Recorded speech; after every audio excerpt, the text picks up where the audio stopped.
For many people, stepping into the b-boy world is like stepping into the unknown. The culture may have spread across hundreds of countries, but it maintains one universal language that every b-boy understands. This week we're going to break down 3 terms to get into your head before you walk into your first jam.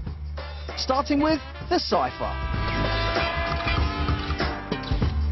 Basically, this is a circle of b-boys all showing off their moves, stepping into the circle one by one. In a cipher, you're just really sharing different kinds of b-boys doing different kinds of style. Usually the b-boys are so hungry that it's maybe 1, 2, or 3 of them that are like getting in the most. You know, b-boys are greedy with it. They don't like to share in the cipher. To me, a cipher battle is more intense than an official battle because you're calling out someone you don't even know, and there's a lot of pressure going on. It means a burst of energy in a party. Somebody just wants to feel the dance and just doesn't care about anything, you know. And naturally, people give him or her a little bit more space, so he doesn't get smacked in the face, you know. That to me is a cipher. The blow-up. Pretty much what it says on the tin. It's a move within a b-boy set which sends the crowd insane. Usually, it happens when somebody do some crazy move. You know, and everybody go like, whoa, oh my God, what he did. When you see somebody do a freeze and the crowd goes, ah, that's a blow up. It could be anything to blow up, really. Your style can be a blow up. The way your interest can be a blow up. I might walk out there and the crowd might go crazy and that might just be a blow up. You know, it just depends. You could slip, that might be a blow up, you know? Who knows, you know? It's like the move that makes the crowd go crazy. It makes the crowd blow up. Turn around, don't you come back this way. I hold my ground. The crash.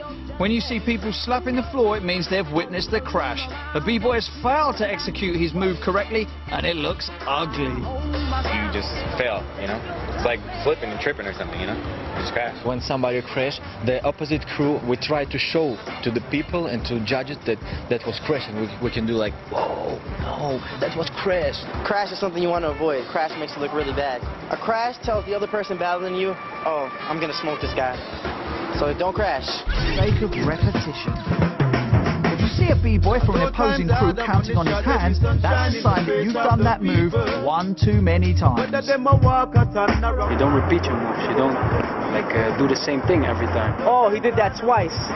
He did that 3 times. So when you see people going like this, that means you did that already, dog. I've seen it already. Even if somebody can do one thing like crazy, if he keeps doing it round after round, it's like, come on. Like, the first time it was nice, the second time it was okay, but now you're just repeating. Next, biting.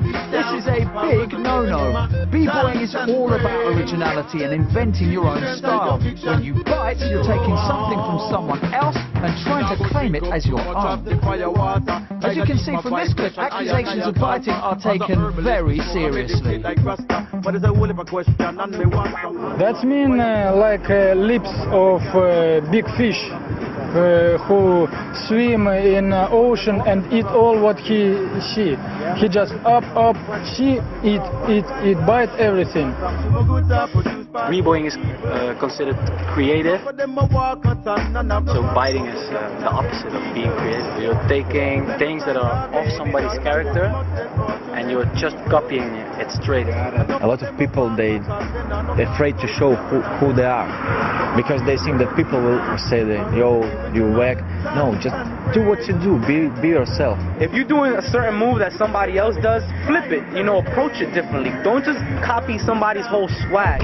And getting smoked. A b-boy has lit up the floor with his set and he's quite literally on fire. You put down your round, he's answered it, rolled you up and thrown you away. Game over, he's done with you. When you smoke somebody, it's kind of like the worst humiliation.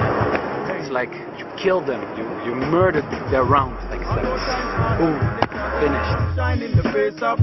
Getting smoked and getting beat is 2 different things. You can get smoked really bad, and that just means that you didn't have no chance of winning.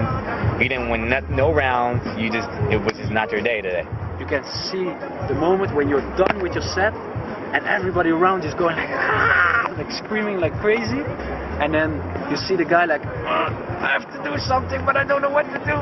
Like that thing in his eyes, then he knows it's done.